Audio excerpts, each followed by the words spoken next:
దేవీ నవరాత్రులలో వేద మంత్ర పూజలలో స్వర్ణ కవచములు దాల్చిన కనక దుర్గాదేవి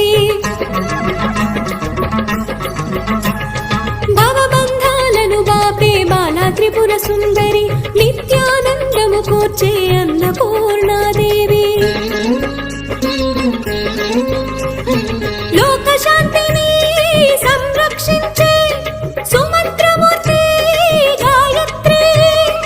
అక్షయ సంపదలెన్నో అవని జనులకందించే దివ్య రూపిణి మహాలక్ష్మి విద్యాకవన గానము సగు వేదమయీ సరస్వతి ఆయురారోగ్యాలు భోగ భాగ్యములు ప్రసాదించు మహాదుర్గా శత్రు వినాశ